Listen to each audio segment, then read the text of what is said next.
네, 안녕하세요. 강의 시작하도록 하겠습니다. 저 여러분이랑 같이 12주 동안 국어 파트 담당하게 될 최수진입니다. 반갑습니다. 네, 안녕하세요. 여학생이 있네요. 네, 반가워요. 일단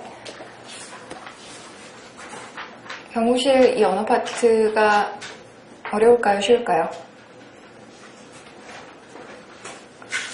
어려울까요? 쉬울까요? 그 국어 파트가 사실상 여러분들이 선택할 수 있는 모든 진로 상황에서 빠지는 일이 없습니다. 그래서 예를 들어서 지금 여러분께서 갑자기 마음이 바뀌어서 나 그냥 공무원 시험 봐야겠다라고 해도 국어의 이 소나기를 벗어날 수가 없고요.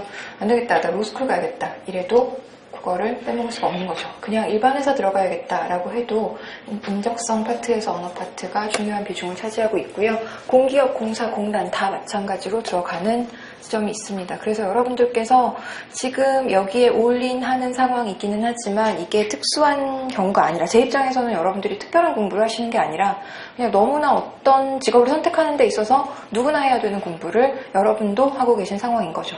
그런데 다만 여러분들께서 이 국어가 아주 어렵게 들어가지 않는 경우라서 제 입장에서는 오히려 여러분들은 좀 수월해 보이는 겁니다.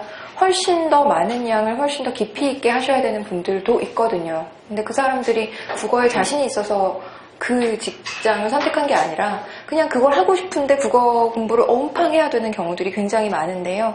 여러분들께서는 대통령 경호실에 들어가고 싶어 하는데 유행이도 국어 파트에 대한 부담이 아주 크지는 않은 곳이어서 제 입장에선 여러분들이 되게 운이 좋은 분들이네 라고 생각할 수 있겠습니다. 다만 그럼에도 불구하고 경쟁률이 2대1만 돼도 결국 그냥 내가 붙느냐 떨어지느냐는 나의 문제인 거잖아요.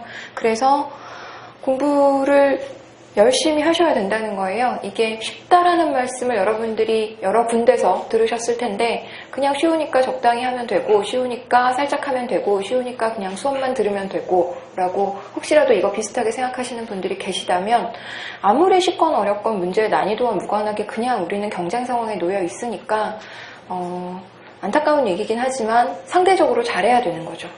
그래서 여러분들께서 하셔야 되는 공부가 이거 이외에도 굉장히 많다는 걸 알고 있습니다만 그럼에도 불구하고 이것 역시 잘 해주셔야 돼요. 열심히 하는 것보다 더 중요한 건 잘하는 거죠. 그래서 여러분들께서 일단 저랑 같이 수업 들으면서 수업 시간에 한 내용들에 대해서는 완벽하게 이해하고 암기하셔야 된다라는 거 말씀드릴게요. 왜냐하면 제가 지금 여기 수업 들어오기 전에 밖에서 살짝 들었는데 이 친구들은요 굉장히 우직하게 공부 열심히 하는 친구들이에요. 이렇게 소개를 해주시더라고요.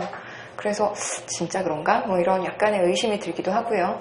또 하나는 제가 공부하는 걸 별로 좋아하지 않는 사람이라서 저는 많은 양을 하려고 하지 않거든요. 가능한 한 최적의 양을 찾아서 가는 스타일입니다.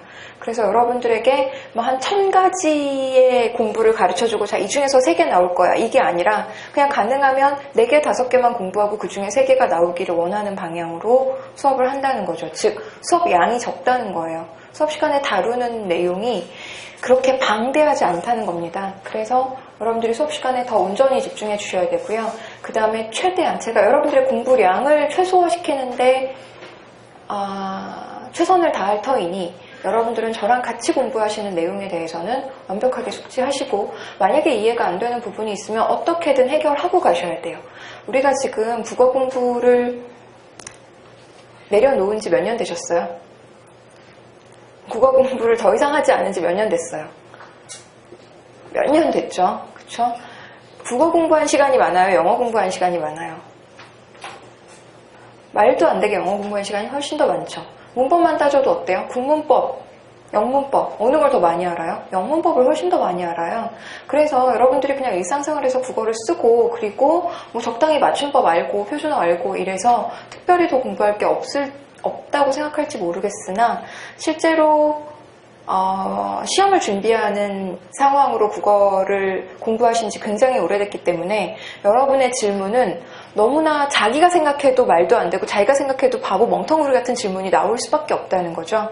그럼에도 불구하고 이걸 해결하고 가지 않으시면 그쵸. 이거 완전 자기만 손해예요. 왜냐하면 여기는 다 지금 그레이드들이 다 다를 거고요. 중학교 1학년 때 국어를 내려놓은 친구, 고등학교까지 공부를 한 친구, 대학 가서도 끄적끄적 한 친구, 뭐 이렇게 여러 가지로 나눠볼 수 있을 거라서 제가 가능한 한 중심점을 잡아서 가지고 가긴 하겠지만 이 중에서 혹시 너무나 기초가 많이 부족하거나 아니면 자기의 블랙홀이 굉장히 이상한 지점에서 발생할 수 있다는 거죠. 그래서 여러분들께서 각자 저는 평균점을 놓고 강의하는 거고 여러분 각자 여러 가지 질문사항들을 해결하셔야 된다라는 것들 꼭 말씀드릴게요. 제가 질문을 받으면서 개인적으로 쉬는 시간에 질문을 하시건 수업 시간에 질문을 하시건 상관없는데 질문 받으면서 저도 이 질문에 굉장히 익숙한 사람이기는 합니다만 표정 관리가 안 될 때 있어요.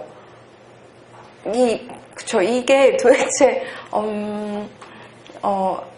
한국인 맞아요? 뭐 이런 표정이 나오는 경우가 나도 모르게 있단 말이에요. 그럼에도 불구하고 그 모든 것들은 여러분들이 무릎 쓰셔야 되는 거죠. 뭐 어떡하겠어요. 내가 이렇게 잘 포커페이스를 하려고 그래도 질문이 굉장히 황당하거나 굉장히 어이없을 경우가 분명히 있어서 제가 미리 말씀드리는 거예요. 그래서 눈치 보거나 안 쪽팔려 하거나 아니면 뭔가 귀찮아하거나 하는 순간 여러분들은 강좌 효율성이 수직 하강할 수밖에 없을 뿐더러 합격과 멀어진다라는 거 먼저 말씀드릴게요. 완벽하게 모든 것들을 해결하고 가셔야 돼요.